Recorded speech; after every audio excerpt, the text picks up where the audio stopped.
Sejam bem-vindos. Recebemos hoje Tereza Campelo, uma das integrantes do NAP Desenvolvimento Social, ex-ministra do Desenvolvimento Social, que vem falar conosco sobre as propostas emergenciais nessa área contidas no Plano de Reconstrução e Transformação do Brasil.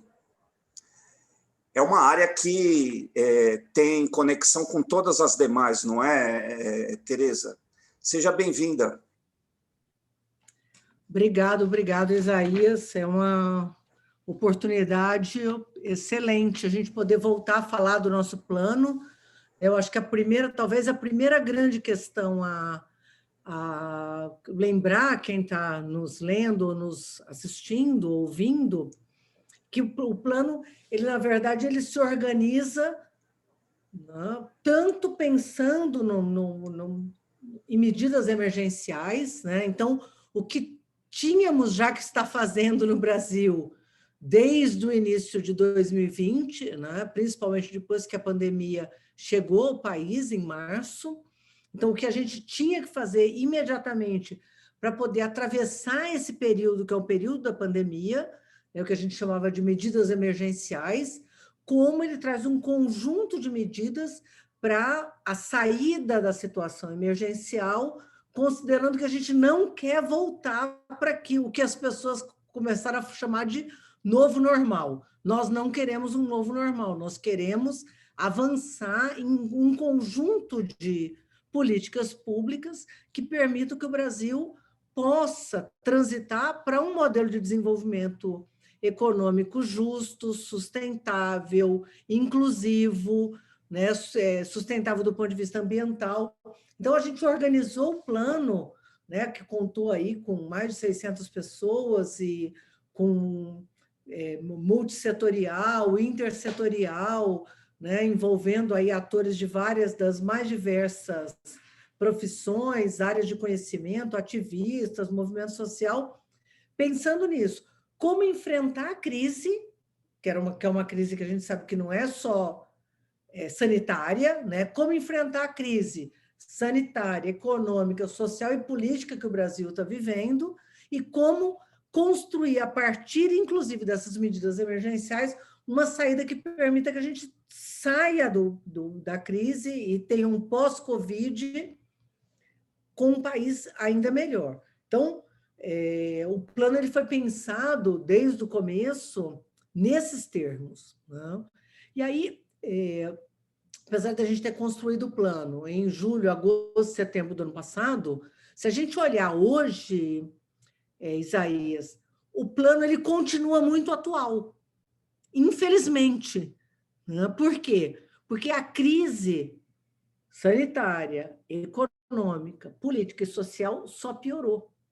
Então, a gente está um ano depois de ter começado a pensar as medidas emergenciais e a organizar o plano, o Brasil está numa situação pior do que estava em março do ano passado.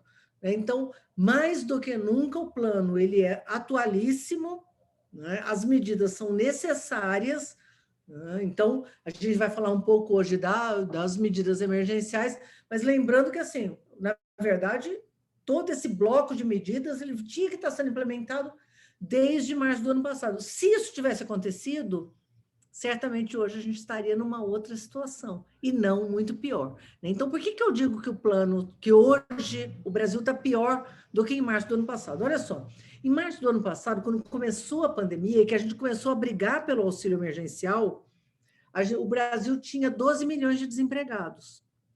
Os últimos dados que nós temos dão conta de que hoje no Brasil nós temos mais de 14 milhões de desempregados, nisso que o IBGE chama de desemprego aberto, né? Mas além desses 14 milhões de desempregados, antes eram 12, aumentou para 14. Só que antes a gente tinha uma parcela da população trabalhando que deixou de trabalhar e que sequer está procurando emprego. Por quê? Porque esses empregos não existem, ou porque ela está com medo de se contaminar, é parte do grupo de risco, ou tem parentes, né? Mora com familiares que são do grupo de risco, então as pessoas não podem ir trabalhar. Então, Hoje, no Brasil, o último dado que nós temos, que é de novembro, dava conta que tinham 14 milhões de desempregados no Brasil, mais 24 milhões, então é 14 mais 24 milhões, que dá 38 milhões de adultos que gostariam de trabalhar e que estariam trabalhando se pudessem. Então, a situação é gravíssima, muito mais grave do que março e abril do ano passado. Então, mais do que nunca, as medidas que a gente propunha naquela ocasião são necessárias. Quais eram, assim, rapidamente, pegando só as medidas que envolvem aí a população, que envolve renda, né, e condições dignas, mínimas de vida para essas famílias. A primeira coisa que a gente propunha, já desde março do ano passado, era um seguro de renda, que no Brasil começou a se chamar de auxílio emergencial. Essa proposta, ela saiu do PT, né? Outros setores da sociedade também passaram a defender o auxílio emergencial, mas nós fomos os primeiros, não só a apresentar a proposta, né? E o governo, na época, lá em março, dizia que não era necessário, que ia passar rápido e tudo mais. Depois ele começou a dizer, não, tudo bem, vamos fazer um auxílio emergencial de R$200, que, diga-se de passagem, era o que o próprio Guedes propunha quando a gente falava, tem que aumentar o Bolsa Família, o Bolsa Família tem que ser atualizado, ele dizia, vai passar para R$200. Então, ele sempre propôs isso que agora eles estão fazendo, né? Então, ó, isso é um assunto velho, né? Então, lá em março, a gente propunha já o auxílio emergencial de um salário mínimo, eles diziam que não precisavam de nada, depois propuseram R$200, depois, quando o Congresso ameaçou aprovar, com o apoio, né, por iniciativa das oposições e da sociedade civil organizada, vários setores da sociedade, movimento sindical, ativistas em várias frentes se organizaram e se mobilizaram. Aí o governo aceitou a ideia e passou a implementar os R$600. Que bom, senão o país teria colapsado já desde abril do ano passado. Então, a primeira medida que já está no plano de reconstrução e transformação do Brasil era a ideia do auxílio emergencial, que desde aquela ocasião a gente propunha que ele fosse o quê? R$600 enquanto durasse a pandemia. E a pandemia até hoje não terminou. Para você ver como era correta a nossa formulação. Por quê? Porque essa pandemia você sabia onde, quando começou, mas você não sabe quando vai terminar, né? Talvez a gente até tivesse saído da situação dramática de altíssima mortalidade, né? Nós estamos chegando, o Brasil está chegando hoje no pior momento da pandemia, com quase 3 mil mortos, chegando aí vai chegar a 300 mil mortos. Tudo isso podia ter sido evitado se esse conjunto de medidas tivesse sido adotado, né? Então, primeiro, o auxílio emergencial, que estava no plano, está no plano, e que no modelo que a gente propôs era o certo. R$600, eles baixaram para 300 e terminaram em dezembro, que é uma medida esdrúxula, porque se eles tivessem em dezembro prorrogado o auxílio emergencial, não precisaria nem de emenda constitucional. Então, é importante a gente lembrar disso, que em dezembro eles podiam ter feito o quê? Prorrogado o decreto, prorrogado o conjunto de medidas e não precisava de emenda constitucional. Isso é a maior prova de que o que eles fizeram agora com essa PEC 186 tem nome, chama-se golpe, certo? E nós vamos falar um pouquinho disso. Eu ia dizer isso, porque eu acho que não foi por acaso que eles talvez, não tenha sido por acaso, eles pensavam mesmo numa emenda constitucional para poder linkar isso com outras coisas numa manobra que você chama de golpe, que eu acho que não é imprópria para o movimento que eles tentaram, não. Não, inclusive porque a PEC, na verdade, não trata do auxílio emergencial, ela trata de um conjunto de coisas, e o auxílio emergencial é uma azeitoninha lá num empadão indigesto e venenoso. É a justificativa, né, que eles encontraram, né? Mas aí eu acho que vale a pena a gente falar assim, na época a gente exigia 4 grandes blocos de medidas. O auxílio emergencial, que eram medidas emergenciais imediatas para garantir a renda da população. Então, era a ideia, garantir a vida e a sobrevivência, né? Fora as medidas de saúde, né? Que eu nem vou tocar, você deve estar certamente fazendo matéria com o nosso pessoal da área de saúde. Mas nessa área de garantir que as pessoas sobrevivam, tenham dinheiro para comer o mínimo, né? Pagar a luz, pagar a energia, pagar gás, pagar o aluguel. Então, eram 4 blocos de medidas que pegavam esse lado aí, como você disse, o social e o econômico são, ainda mais no momento de crise, são uma coisa só. Então, era o auxílio emergencial, o emprego já, certo? Que colocava a necessidade de que o Estado gerasse, organizasse para ele ser o empregador de pelo menos 5 milhões de empregos, gerando 5 milhões de empregos, uma parte deles, inclusive, empregos vinculados à própria pandemia, né? Só para você ter uma ideia de uma coisa que o governo poderia ter feito, a gente, durante a pandemia, viu muita gente nas comunidades, nas favelas no Brasil, se solidarizando, gente que sabia que o idoso não tinha como ir no supermercado, se dispunha a ir no supermercado e ajudar os idosos, fazia compra para a rua, né? Por que essas pessoas não podiam ser remuneradas por isso? Né? Então, gente que estava auxiliando todo um processo ligado, inclusive, à pandemia, e que podia ter sido remunerado. Com isso, a gente geraria emprego, né? Geraria uma renda e garantiria uma parte da renda dessas pessoas que estavam se dispondo a colaborar nessa rede de solidariedade, e muita gente precisava. Pessoas com deficiências, idosos, gente doente que não podia sair de casa. E você não quer que o doente saia de casa, né? Por quê? Porque senão ele contamina outras pessoas, né? E assim por diante. Então, a gente tinha essa proposta, né, que chamava Emprego Já. Então, o auxílio emergencial, o Emprego Já, medidas para garantir que as micro e pequenas empresas, médias empresas não fechassem. Só para ter uma ideia, a gente já sabe que nos dados do IBGE, 714 mil microempresas tinham fechado, né, micro, pequenas e médias empresas tinham fechado, e a gente sabe informalmente que já chegou a mais de 1 milhão. Então, é um número gigantesco de empresas que fecharam e não vão voltar a abrir as portas. Isso podia ter sido evitado se as medidas de crédito emergencial e de suporte aos empregos tivessem sido adotadas imediatamente. Não foram. Foram adotadas tardiamente, parcialmente, né? Demoraram muito para chegar, que são principalmente as medidas de crédito. E medidas que envolvessem mesmo as grandes empresas, mas que segurassem os empregos, né? Que garantissem que esses trabalhadores, com as empresas fechando, a indústria fechando, por exemplo, o grande prestador de serviço, que esses empregos fechassem, mas que os empregos não fossem,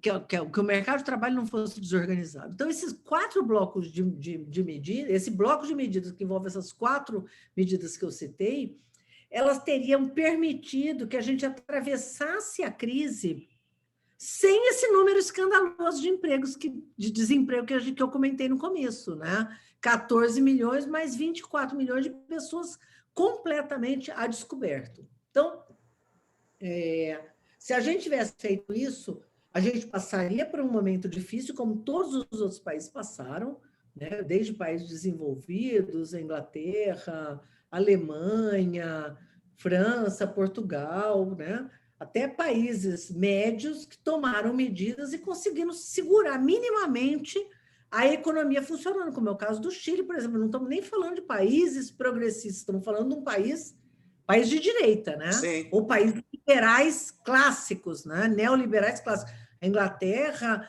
a Alemanha, países ultra neoliberais que, a hora que precisou, o Estado entrou para garantir que a crise não destruísse o mercado de trabalho, que não destruísse as empresas e que não destruísse a economia. Né? Tereza. Então, quando a crise sanitária recuar, essas empresas, esses trabalhadores estarão prontos a voltar. Né? Essa sempre foi a nossa ideia. Tereza, você... Não, imagina, que é isso. Olha, fizemos aqui recentemente uma entrevista com o Paulo Feldman, que é do NAP Pequena e Microempresa, e ele nos deu alguns dados muito interessantes sobre como funciona a relação entre o Estado e as pequeno e microempresas na Espanha, na Itália, na Alemanha, e que ajudou muito a segurar os efeitos da pandemia sobre a economia e a vida das pessoas. Vale a pena assistir. E você falava no número escandaloso de pessoas sem emprego. Tem um outro número escandaloso que já voltou há algum tempo, mas que agora começa a ganhar rosto e nome, porque a imprensa entrou na cobertura, que é a fome. O Data Favela divulgou uma pesquisa dizendo que grande parte, quase 70% das pessoas que moram nas periferias estão tendo dificuldade para comprar comida.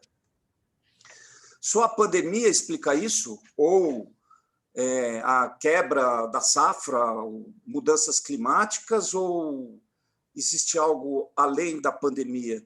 E aí peço também para que você fale sobre as propostas do plano para combater esse problema gravíssimo, vergonhoso, que havíamos superado há não muito tempo.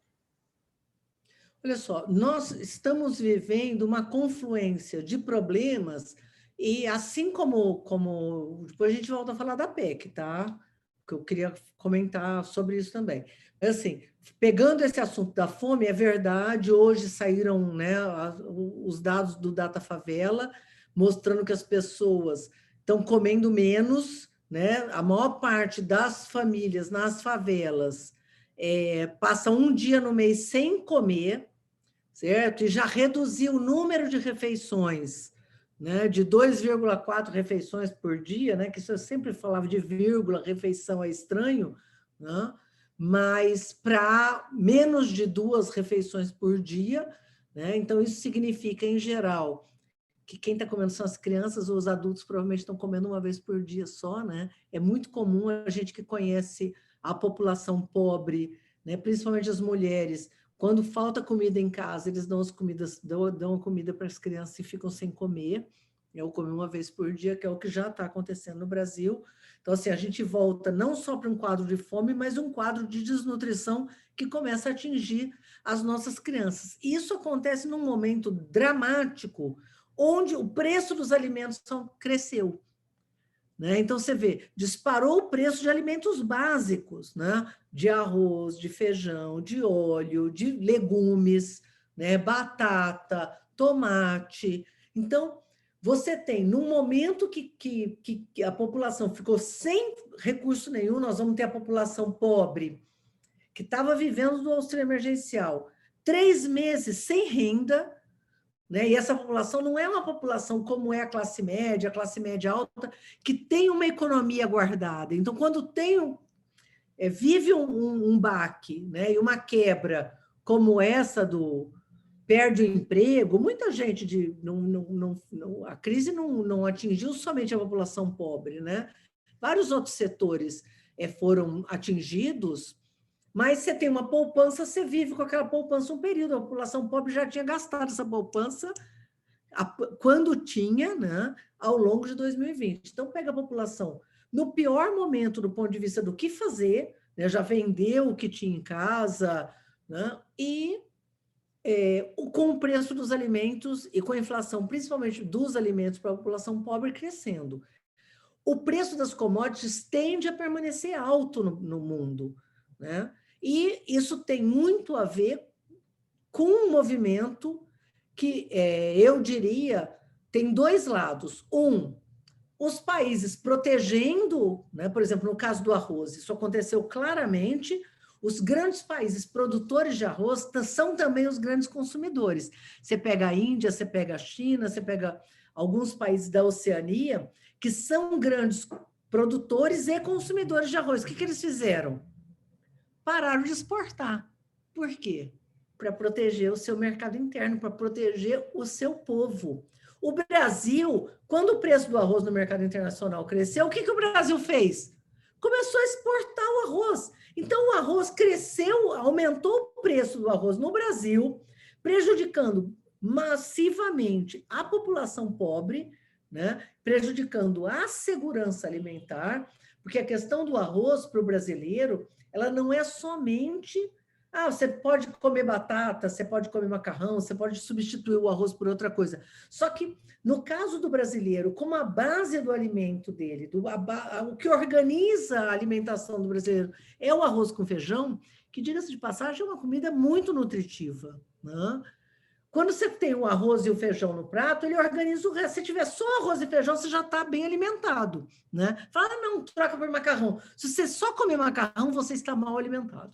Se você comer só arroz e feijão, é lógico que o ideal é que você tenha também uma verdura, mas não tem só arroz e feijão, aquilo te dá uma base nutritiva mínima. Só macarrão não te dá, né? Então, houve um ministro, né, que disse isso, está faltando arroz, coma macarrão. Não, macarrão. Não tem, é um pouco Maria Antonieta, né? Não tem pão, coma brioches. Brioches. Então, além de ser uma crueldade, né? Além de mostrar que a pessoa não tem a menor empatia com o povo, né? E não entende de nutrição, e não tinha que estar se metendo a besta a falar coisa errada, você acelera um processo no Brasil que já vem acontecendo, que chama transição nutricional. É um escândalo ele falar isso, do ponto de vista da segurança alimentar e nutricional.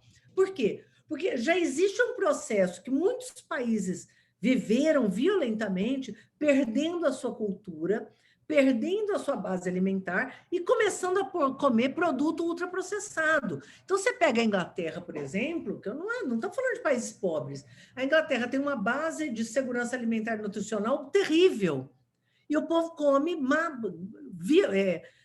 majoritariamente produtos ultraprocessados, cheios de sal, de gordura, de comida que não é comida, né?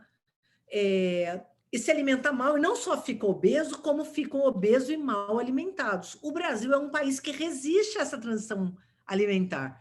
Quando você fala come macarrão, você está fazendo o quê? Desorganizando essa base cultural, que é uma base cultural estratégica e fundamental para garantir alimentação saudável. Então, assim, são um conjunto não dá nem para dizer que é a não política, porque é pior que isso, né? Porque o que ele está fazendo é uma contrapolítica saudável, né? Que é orientando mal a população. Como orienta mal a população, come macarrão, está orientando mal a população. Como orienta mal a população quando diz vai para a rua, quando diz não use máscara, né? Quando diz tome medicamentos para se prevenir, quando a gente sabe que não existem. Então, eu queria voltar um pouquinho numa questão que para nós era fundamental, que tem a ver com o auxílio emergencial e que foi muito pouco compreendida, né? Isso é fundamental entender hoje, porque hoje, por exemplo, o governo, eu vi essa semana passada o Bolsonaro falando, o Brasil foi um dos países que mais gastou, né? Tomou medidas, teve um gasto alto com a pandemia. É verdade, o auxílio emergencial, né? O ano passado chegou a quase 300 bilhões. Né? Só que eles fizeram a pior coisa que eles poderiam fazer, que é o quê? Gastar muito e não atingir os resultados esperados. Por que a gente propôs o auxílio emergencial? Não era como medida keynesiana, né? Aí falando um pouco como economista, não era para manter a economia funcionando. O auxílio emergencial ele tinha uma função fundamental, essa também, mas ele tinha uma função fundamental, que era o quê? Garantir que as pessoas ficassem em casa. Então, para que a gente propôs o auxílio emergencial? Pegue os R$600 e fique em casa, se cuide. É para você que perdeu o emprego ficar em casa, é para você que é um informal, que é um torneiro mecânico, que é um eletricista, que é uma costureira, que caiu a demanda de todo esse povo, quem vendia um bolo na esquina, né? Então, esse conjunto de atividades da informalidade, ou para quem perdeu o emprego, pega esse dinheiro e fica em casa. E, com isso, você vai se proteger e proteger a sociedade. Então, o auxílio emergencial, ele tinha essa função. O governo fez o oposto, ele disse, pega esse dinheiro e vá para a rua, não fique em casa, vá para a rua, não fique em casa. Então, nós tivemos o pior tipo de resultado, que é um alto gasto fiscal com não medidas preventivas, né? Então, o Brasil, ele continuou subindo e ficou num degrau, né? Com o nível de mortes e contaminações altos. Então, às vezes a gente baixa um pouquinho e volta, baixa um pouquinho e volta. E agora pior, começou a subir exatamente porque com o desgoverno, né? Então, o auxílio emergencial, ele não conseguiu cumprir as funções para as quais ele foi criado, porque o governo agiu mal, do mesmo jeito que ele agiu mal com a história de coma macarrão, em vez de proteger o mercado interno e garantir que o preço do arroz não disparasse, né, ele fez a mesma coisa, não use máscara e assim por diante. Gastou muito e gastou mal, como eles costumam dizer, os neoliberais. Gastou muito, gastou mal e levou a população à morte, né? Porque essa é uma política de morte, né? Levou a população a ir para a rua com notícias falsas, negando a ciência, negando o que existe de conhecimento hoje e o que existe de prova, né? Mas hoje a gente olha para trás e fala, bom, o auxílio emergencial, já tem vários estudos que comprovam isso, evitou que o PIB no Brasil caísse o dobro, né? Então, se não tivesse sido o auxílio emergencial, o PIB teria caído o dobro, que é a prova maior do que aquilo que a gente passou 13 anos dizendo. O gasto social, ele faz bem para a economia. Não é somente uma medida de justiça social, ele também tem impactos na economia, né? Era o que a gente dizia com o Bolsa Família. Cada R$ 1 que a gente gasta no Bolsa Família retorna para a economia R$ 1,78. Com o auxílio emergencial, provavelmente retorna mais, né? Porque ele se tornou uma renda estratégica fundamental. E aí, podemos falar um pouquinho da PEC 186, Isaías? Claro, podemos sim, isso é importante. Eu acho que foi pouco abordado, né? Foi pouco abordado. Eu acho que a gente tinha que começar a explicar, porque eles chamam, inclusive, eu acho que a gente tem que parar de chamar de PEC emergencial, porque se chama PEC emergencial, dá a impressão que ela tratou da emergência, ela não tratou. Ela tinha uma única coisinha que tratava da emergência, mas o restante não tem nada a ver com a emergência, tem a ver com o médio e o longo prazo. Então, ela sequer podia ser chamada de PEC emergencial. É como se eu estivesse falando, olha, chamasse o dono de uma empresa, chamasse o trabalhador e dissesse, ó, como nós temos a pandemia aqui, nós vamos, por medida emergencial, te dar um vale-refeição extra. Por 4 meses eu vou te dar um vale-refeição. Nossa, que bom, né? Vou ganhar um vale-refeição. Não dá para comprar muita coisa, não, porque não dá para comprar cesta básica com ele, né? Mas dá para, assim, comer meio lanche, né? Então, é um vale-refeição que você come meio lanche só, mas é melhor do que nada. Ele é um extra para você. Então, é uma medida emergencial por causa da crise.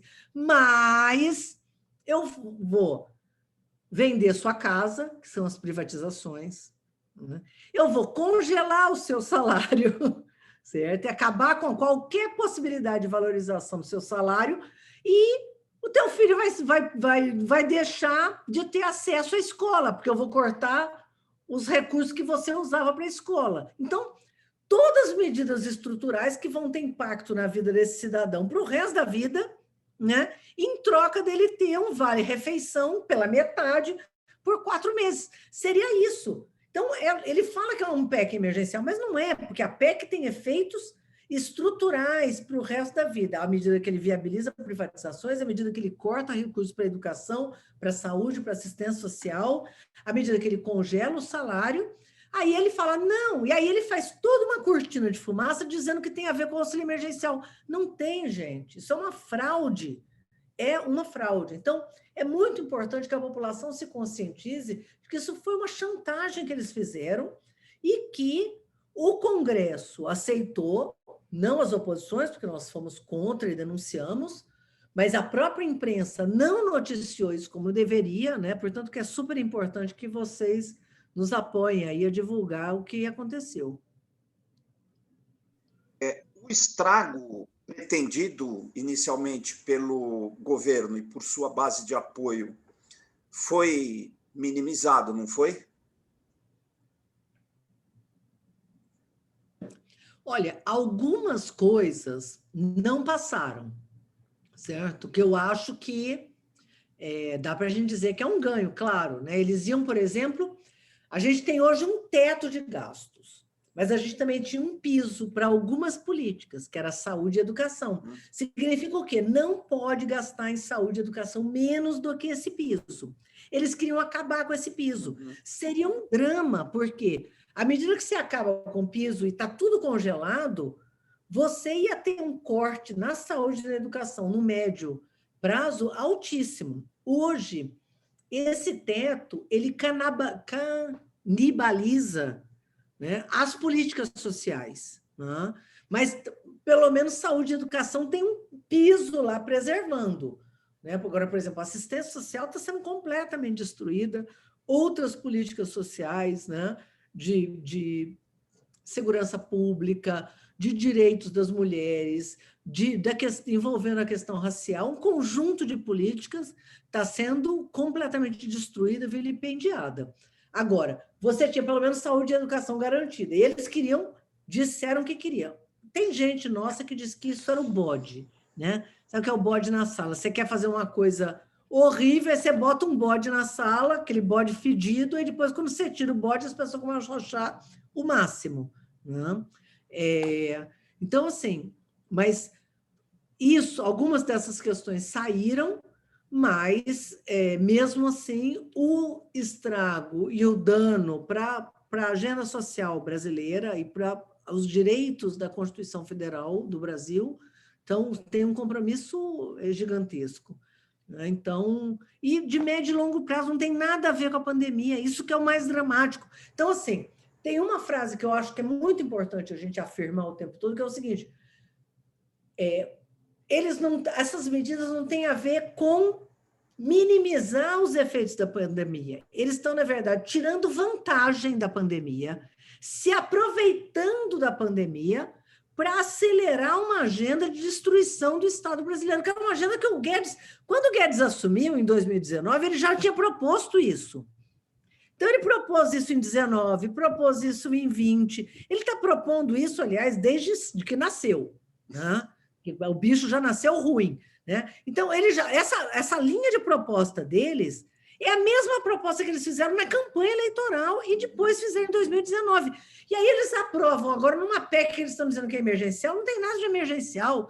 Isso são as medidas, essa é a agenda, né, estrutural, de direita, de destruição do Estado, de destruição dos direitos da população brasileira, que eles sempre defenderam. Eles defenderam em 2017, 19, 18 com Temer, 19, 20, e que agora conseguiram passar a grande parte deles, infelizmente. Então, não podia chamar medida PEC emergencial, tinha que chamar PEC da morte, PEC do genocídio, PEC da destruição da Constituição Federal de 88, não tinha que chamar PEC emergencial, porque ela não trata da emergência sanitária, lamentavelmente.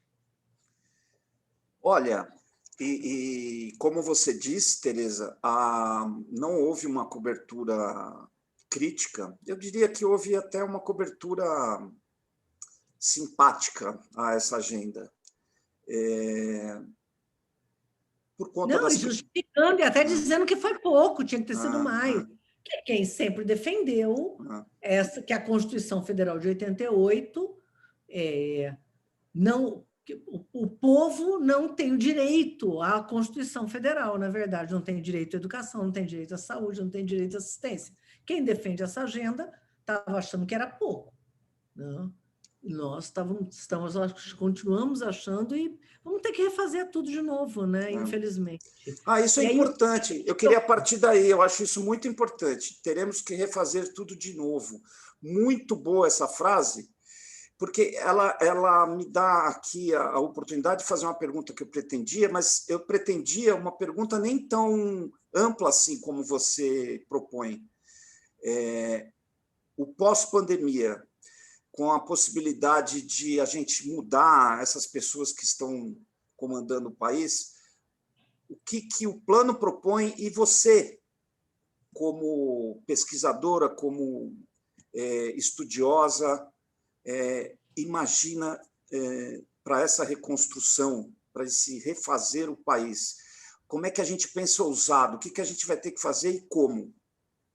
Bom, o plano eu recomendo muito, porque ele é um plano muito amplo, tem um conjunto de medidas, vou falar as que eu acho que são estratégicas e que pegam em cheio essa agenda que é um misto do social, do econômico, do ambiental, né? Não dá nunca para a gente separar, dissociar essas três grandes questões. Mas o plano de reconstrução e transformação do Brasil, ele tinha essas medidas emergenciais e já apontava para essa transição para um futuro sustentável. Então, uma das coisas que a gente defendia na área social era o que a gente, né, por exemplo, com relação à renda, o que a gente chamou de mais Bolsa Família.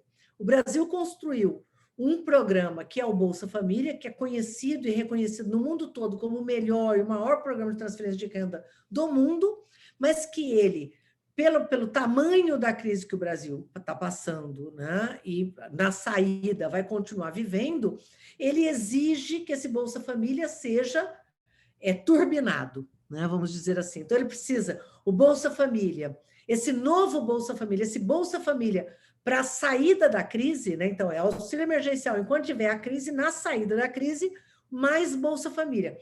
É um Bolsa Família que pegue muito mais gente, porque não dá para ser só 14 milhões de pessoas, o tamanho das famílias, né, que vão precisar de segurança de renda é muito maior. Nós estimamos que na saída da crise vão ser perto de 30 milhões de famílias, que vai cair gradualmente, né, à medida que as outras ações sejam implementadas, emprego já, medidas de infraestrutura, retomada, né, de investimento do Estado, garantindo aí com isso que, inclusive, a gente retome os empregos no Brasil.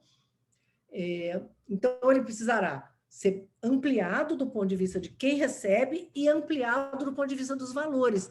Porque, só para você ter uma ideia, Isaías, o Bolsa Família, no auge do Brasil Sem Miséria, no final do governo da presidenta Dilma, se a gente for ver o que ele comprava, né, ele comprava meia cesta básica.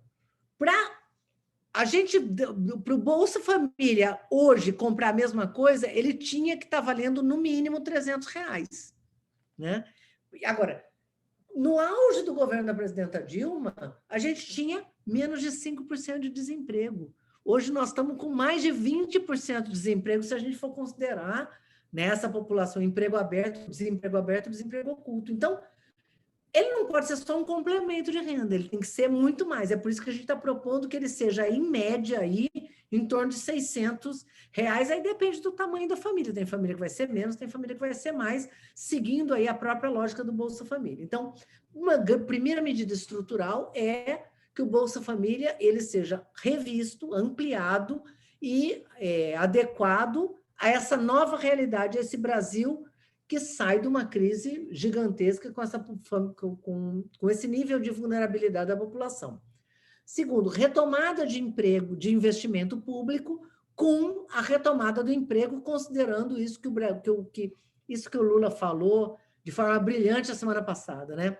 Se o próprio Estado não investir, não vai ser a iniciativa privada que vai investir, né? Então, a retomada no pós-crise, como foi na Europa, no pós-guerra, como foi nos Estados Unidos, no pós-crise, né, de 29, exige que o investimento público puxe o conjunto dessas medidas. E no Brasil, felizmente, nós temos muito para fazer, né? Ou, infelizmente, ainda tem tanto para fazer. Quer dizer, nesse momento, não ter saneamento básico suficiente, não ter rodovia suficiente, não ter obra de energia suficiente, não ter um conjunto de medidas de água para... Pode ser, na verdade, um meio para que o Estado, executando essas obras, retome o investimento e retome com isso também os empregos. Então, essas medidas vão ser estratégicas e fundamentais. Inclusive, uma das coisas que a gente está dizendo é que o ideal seria a gente retomar o investimento público já com um olhar de sustentabilidade, ou seja, vamos fazer saneamento básico da melhor forma possível, garantindo tratamento de esgoto, garantindo que esses empregos sejam empregos verdes. Vamos retomar os investimentos em energia caminhando para uma transição energética, também para uma energia verde, né? Vamos retomar, vamos garantir investimentos, né, do ponto de vista de tecnologia digital, garantindo que a gente transite também, faça uma transição digital, ampliando aí o acesso da nossa população à banda larga, a possibilidade de ter acesso ao computador e tudo mais, e com isso gerando empregos, que são empregos já modernos, né, para uma nova fase. Então, essa articulação é o que a gente está propondo para essa retomada. Então, nós apostamos muito, né, em que, aliás, diga-se de passagem, o país que mais cresce hoje, que é a China, tem apostado nesse mesmo caminho, né? Usar o seu próprio mercado interno como alavanca para a retomada do crescimento, que é o que a China está fazendo. Isso o Brasil vinha fazendo lá ao longo do governo do presidente Lula e da presidenta Dilma, usar o seu mercado interno como a sua força motora para crescer. Agora, para garantir que a gente possa ter um padrão de gasto social, inclusive em saúde, educação, assistência social, reconstruindo aí a rede pública de saúde, educação, de assistência, a área de assistência social foi completamente dizimada, né? A retomada desses investimentos exigirá que a gente tenha recursos para fazer isso. E da onde sairão esses recursos? Nesse momento emergencial, óbvio que nós vamos fazer a mesma coisa que todos os países estão fazendo. O que a Alemanha está fazendo? O que a Itália está fazendo? O que Portugal está fazendo? O que a Inglaterra está fazendo? Certo? Está garantindo, através dos recursos públicos atuais e do endividamento, que a gente atravesse esse momento de crise. Agora, o Brasil tem como financiar um modelo de desenvolvimento sustentável, porque nós temos uma parcela da população muito rica. E que, se a gente conseguir cobrar dos 0,03% mais ricos da população, então nós não estamos falando aí, quando a gente fala em aumentar imposto, o povo já se arrepia, né? Porque acha que classe média no Brasil, acho que quando a gente fala em ricos, a população da classe média, acho que a gente está falando deles. Gente, não estamos falando de vocês, tá? Nós estamos falando de gente que ganha 70 salários por mês, 80 salários por mês. Então, imagina, quem ganha 80 mil por mês, né? Coisa que a maior parte dos brasileiros ganha em 6 meses, né? Ou menos, né? Ou muito mais, aliás. Então, nós estamos falando em tributar de forma mais que proporcional aquela parcela da população que tem uma renda altíssima, né? E tributar aquele que tem um patrimônio muito alto. Aí vai tributar minha casinha. Não é a sua casinha, gente. Nós estamos falando em quem tem patrimônio de 10 milhões, de 15 milhões, de 20 milhões, e mesmo assim nós queremos tributar isso de forma progressiva, né? Então, nós temos como financiar isso. O Brasil tem como financiar com uma reforma tributária justa, solidária, e que tribute aqueles muito ricos, né? Milionários, gente, e não a classe média e os pobres, que é hoje quem paga a conta, né?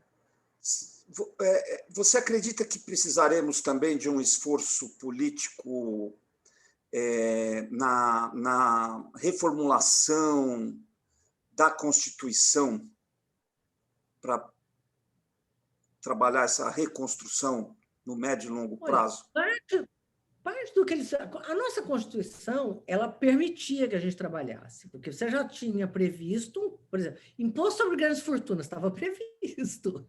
Nós não estamos falando de uma estrutura, uma reforma num plano infraconstitucional, né? Agora, eles entraram na Constituição com um conjunto de medidas que amarra o país, que, aliás, sufoca o país. O país não consegue respirar, né? Pegando aquela, eu não consigo respirar, eu não consigo respirar, né? Que é a frase aí que tem organizado aí o movimento da população negra. George Floyd. Com o assassinato do George Floyd, eles fizeram então, o joelho no pescoço do Brasil. Né? O Brasil não consegue respirar com a PEC, com a emenda constitucional 95, que limitava os gastos, e agora eles fizeram gatilhos que sufocam mais ainda, ou seja, eles apertaram mais ainda o joelho no pescoço do Brasil. Isso nós vamos ter que mudar, gente. E a própria pandemia mostrou que essas medidas não são suportáveis. A pandemia, a crise do ano passado, quando o Brasil teve que dizer, olha, esses 500 bilhões que nós gastamos vai ter que ser fora das regras, da regra de ouro, da emenda constitucional 95, do conjunto das regras fiscais que eles mesmos tinham inventado, a pandemia mostrou, olha, isso não podia estar na Constituição. Por quê? Porque o Brasil não tem como atravessar essa crise com essas medidas. Aí eles, sem sair da crise, apertam mais ainda o gogó do país, né? Então, eles talvez respondessem assim, Tereza, bom, mas não é sempre que vai ter pandemia, nem sempre teremos uma crise dessas proporções. Como é que a gente comenta uma afirmação como essa? Olha, primeiro que eles podiam discutir isso depois da pandemia, então, né? E não no meio da pandemia. No meio da pandemia, no meio da crise, o que você faz? Pensa o que vai acontecer com o Brasil daqui a 10 anos? Não, como que eu saio da crise? Como que eu saio da crise? Eu saio da crise com auxílio emergencial, eu saio da crise com vacina, eu saio da crise com medidas de proteção, né, distanciamento social, eu saio da crise com leitos, nada disso eles viabilizaram. Eles viabilizaram o auxílio emergencial pífio por 4 meses. Eles não viabilizaram a vacina. Quer dizer, para você fazer qualquer discussão de médio prazo, você tinha que estar saindo da crise. Eles não tomaram as medidas para sair da crise. E a emenda, a emenda constitucional 95 do teto dos gastos, mesmo que não tivesse havido pandemia, ela sufocaria o país no médio prazo, né? Já estava sufocando. A gente não ia precisar de uma crise, nós criaríamos a nossa própria, né? De qualquer modo. Isso Tereza, mesmo. Muito obrigado pelas suas análises. É muito bom sempre te ouvir. Você está como pesquisadora convidada na Universidade de Nottingham. Professora. Não, eu já voltei para o Brasil. Eu posso te mandar minha atualização aí do meu Lattes. Eu sou professora visitante da Faculdade de Saúde Pública da USP hoje, um orgulho muito grande. Que bom. E membro do Centro de Altos Estudos da Fundação Perseu Abramo. Que legal. E visitou a floresta de Sherwood ou não? Claro que sim. Estava lá. Olha, muito obrigado. Boas ordens. Me manda o link quando vocês escreverem. Tchau.